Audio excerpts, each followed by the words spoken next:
Oh, greetings, everybody. Today we are not outside because it's too windy. It's a beautiful It's day. beautiful out there.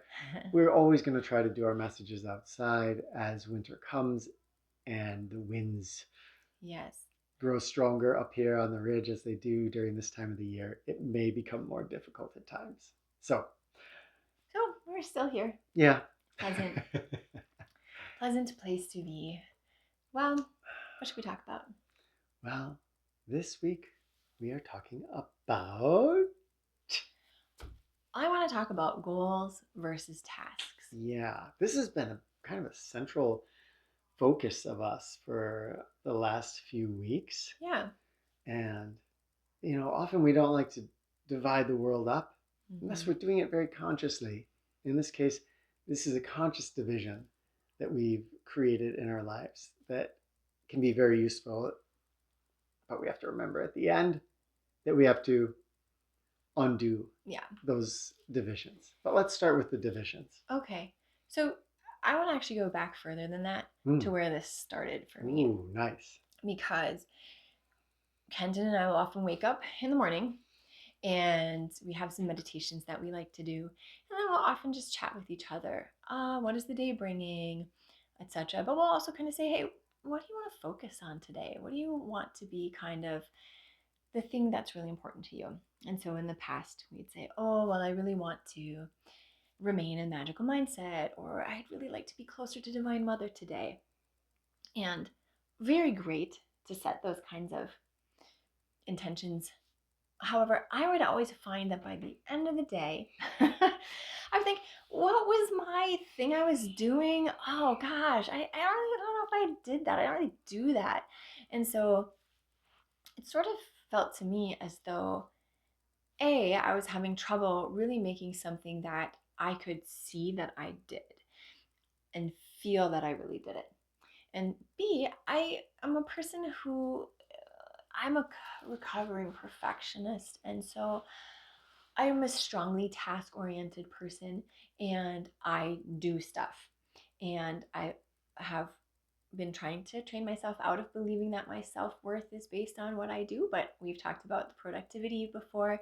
And so I'll get distracted by all the things that need to be done. And our culture kind of tells us if if you don't do those things, you're not, Yeah. yeah. So then I just figured we should really identify Mm. some things here. And this is mostly just in the past few weeks to help ourselves see what are we doing? How do I actually take being closer to Divine Mother or staying in the magical mindset or whatever it is that I want to do, really listening whenever someone talks to me or really thinking about what I'm going to say before I say it? How do I turn that into something I actually do during the day and can see that I've done? So, do you want to talk? Keep going. Okay. You're doing awesome. Okay. You're on a roll. So I decided that really in my life, I want the most important priority for me to be my spiritual journey. And I want to be able to connect with Divine Mother. I want to be able to try to see the world and be present and aware for it as it's unfolding. And that means I want to put experiences that I'm having, people, those sorts of things above the tasks in the modern world. And for me, the way that I've been practicing lately is to set a goal or maybe two for myself. And a goal is if I imagine myself as a monk and the world is my temple and I am learning lessons that Divine Mother is bringing into me, that my goal is to just try to be a monk in this kind of school. And so I'm going to pick each day something that is sort of almost my, not my homework for the day, but you could think of it that way. And so I have a goal, and my goal is one of those things that I've mentioned, but I might even break it down further. For example, I might say that my goal today, my one goal, is to go sit outside for half an hour and just be in nature. Okay, that's a goal that for me brings me closer to Divine Mother. Or I might say my one goal for the day is, no, my kids don't go to school, but I could say when my kids get home from school, I want to look at their faces. I want to smile and say, I am so happy to see you. Before I say anything like, hey, straighten up your hair, or we've got to get going because we need to get soccer practice, whatever, I want that one moment to be the moment I am there. And the great thing about that is that I can actually see if I do that or not, which is easier for me than just being close to Divine Mother. So picking a goal and knowing that my goal for the day far outweighs all my tasks. And my tasks are the things that the modern world says I should be doing. Okay, I've got a dentist appointment this morning. I need to make sure I put the laundry away, blah, blah, blah. Okay, you talk for a while. That was awesome. I don't know if there's anything more to say. Oh, yes, there I is. mean, we all face these tasks that we have. We have to go to work, we have to do this, we have to pay the bills, that endless list. And it's so easy to have those just take over our consciousness. I often like to think that we have a finite amount of energy in any given day, mental energy, and that we get to put somewhere. And that helps me to think not to squander it. Mm. And those tasks can take up so much. They have a hypnotic effect to them. Yeah. Yeah. So for me, let's say I'm going to sit down, I'm going to be editing a video today. I sit down, I get into that editorial process. The rest of the world fades away. Mm-hmm. Certainly being connected with Divine Mother fades away. Even the voices of my family and everything fades away. And I'm I thinking get of locked a into few that. times. There's one time in particular. I went by Kenton's at his computer. I mean, I do this too, so I'm not trying to make fun of you or anything like that. But Make I just fun. remember, no. This is just like, it was so sweet and fun because I brought you over a cup of tea. And you looked at me like, what is this? And I said, well, I asked you if you wanted some tea. And you said yes. And you totally didn't remember it at all. We've all had moments of the hypnotism of being so absorbed in a task that we actually interact and we don't even remember it. Yeah. It drags us into mindlessness. And it can be really powerful. We can go through a whole work day, come back from work, and just feel like the day basically disappeared. Over time, this starts to become all we do. All day long, we do our tasks that we have. And that's when we start looking back and going, wow, where did that last week go? I don't even remember. It went by in a flash. Yeah. Eventually, the years just disappearing in flashes. The whole feeling of life speeding by us without us even noticing. And the meaning kind of goes out of it. Yeah. Too. Why am I doing all this? Yeah, wait. I'm working super hard, this or that, and yet I don't even remember any of it. Then we get hit with that midlife crisis of, wait a second. I've just been working my butt off for, what am I doing? Mm-hmm. Where is the meaning, as you say? Yeah. And so the goals, that makes us refocus. And I think for me, the idea of a goal is a more powerful, that word is just more kind of meaty and fruitful meaty than like task, a meaty goal. which is yeah. So dividing my world in that way is so helpful, because then I can say, okay, I have a task here, but it must weigh less than the weight I'm giving to my goals. Yeah. And for me, the goal is always, to the best of my ability, connected to Divine Mother, connected to my spirituality, connected to what I always say is what's really going on, what's really important, the things that I take with me when I depart this world. Those are the goals. Those are the things that actually matter. Because anytime there's a crisis, anytime there's grief or loss, anytime there is something that is huge, we are suddenly met face to face with, hey, this is life right here. And it isn't about all the tasks. It is about those things that are, like you say, meaty and real and matter to us. Yes. And a side effect of this is that when we, if you can imagine, when I take something as a task and I get hypnotized into it, that happens when I think of it as kind of a serious thing Mm. that I have to get done. If instead I approach it mindfully and I see that task ultimately as part of my goal, I can sit down to edit this video, but I can do it in a state of awareness, of connection with Divine Mother, hearing my family, stopping if the girls come up and have a question and interacting with them. And what that means actually is that I'm going to have a more playful attitude toward my work, toward my task. And believe it or not, when we're more playful with the task, we're more creative. We get it done More often efficient. faster. I know that's hard to believe Yeah. because it feels like we're going to get done stuff done so much faster if we are just locked Oh, in. yeah. But when we're locked in, you've probably felt it in your own life. Our mind in that hypnosis becomes a little bit dull. Mhm. It doesn't work as vibrantly, as creatively as it does when we are engaged. And of course, Mm. that's what the path of Divine Yeah. Mother is asking us, is to be engaged with life, with all of life, even our tasks.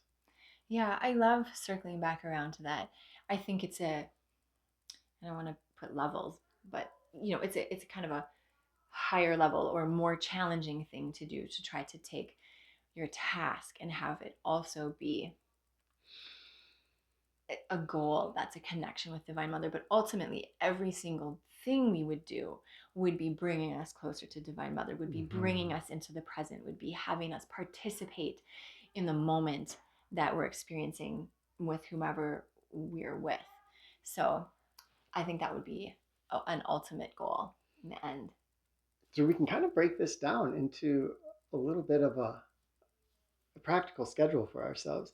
You can create goals that, like Rebecca was saying, have some tangible element to them, like greeting your husband or wife when they come back from work with a hug, enthusiasm, and some genuine listening questions about their day. That is a way to create a goal that's recognizable. We've got it done. Yeah. Instead of just the amorphous goals, I often give myself that goal of just be connected with Divine Mother. That's harder to do. And then we can take a singular task and we can try to make that, being present for it, engaged with it, one of our goals for the day. And it's just going to be cooking breakfast, or it's going to Mm. be driving to work, or it's going to be the meeting that you're going to have later today, sweeping the floor, whatever it is. Choose one task that feels like a task and see if you can make that into part of your goal. And again, we're kind of doing the same thing you talked about. We can say, when I sweep the floor today, I'm going to be engaged with that process. I'm going to see Divine Mother in every speck of dust, in the way that the light plays through the windows and onto the ground, in the feeling and the sensation of the sweeping.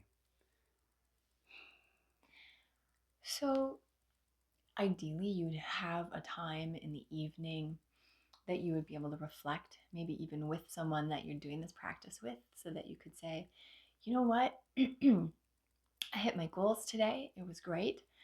Uh, or, I missed my goal. And again, that's all right. If you start missing your goal every single day, then you might have to take some time to reflect sort of on either A, what your goals are and take tinier steps, or look and see how much value do you give your tasks and the kind of the meaning that's behind those. It's very easy, if you are a person who wants to please everyone, to feel as though doing that is more important than your own goals.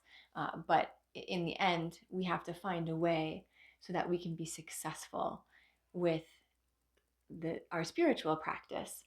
And then I think that will help us to open up to all the different things that we do. Yeah, with this and all of our spiritual journey, remembering that it's okay to take baby steps. We we can read something on Zen and You know, the Zen student sees the branch fall off the tree and is suddenly enlightened, and that can make us feel like, oh, we want to just grab all the spiritual fruits in one big basket tomorrow. That can happen. Usually, however, we gather those fruits slowly, and maybe we just plant seeds that are later going to grow into trees. And so take those baby steps, take the time. If we can just have one goal today and we can meet that goal, wow, what a Yeah. feeling. I like the baby steps because I think almost always life happens in tiny little increments, and it's a choice we make repeatedly. That's how a new habit forms, is we just choose, I'm going to drink more water today. And then we make that choice again. And we don't try to do everything all in one day. We pick one thing that we can do, that we can choose, and actively do it each day until eventually that becomes easy. You naturally always drink water. Then you can pick the next thing. And having a goal that you can recognize, no matter how small it is a gigantic step, because it's all of those little teeny tiny steps that create maybe that pivotal moment of, oh yeah, I get it. At least I get this part of it, you know?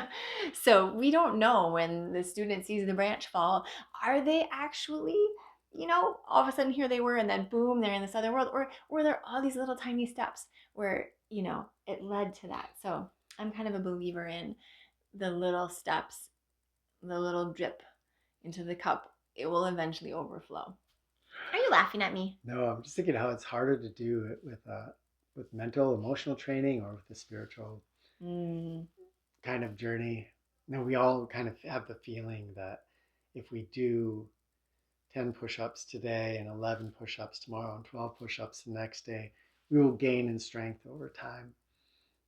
Our bodily stuff is more noticeable and more conventional for us and easier for us to understand.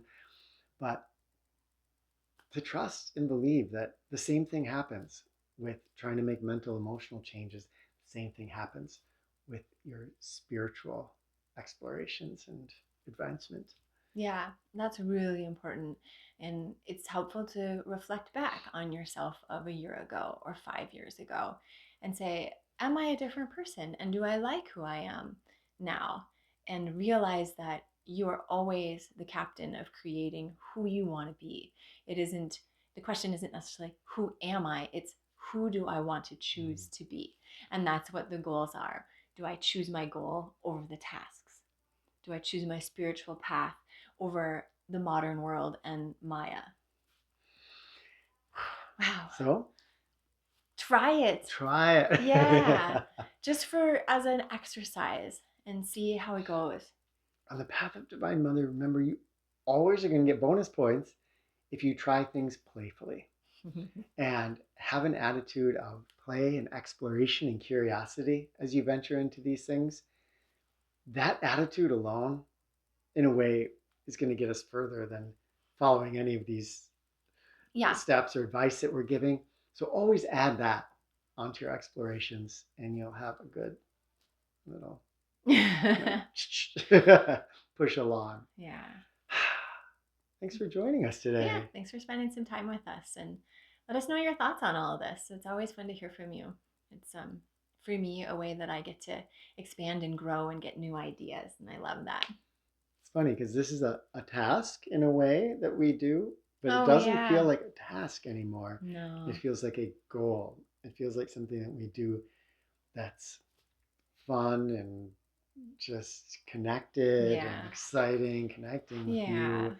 And so that I think, yeah, that's a hint to what waits on the other side with all the things that we consider tasks. They start to shift and change Yeah. and take on a different face and flavor. Wow. Okay. All right. Super fun. It'll be fun to think that you're out there trying this out with us. We're just doing it for a while, seeing how it works. So, anyway, All right. thank you so much. Love to you all. Yeah. Talk with you in the comments.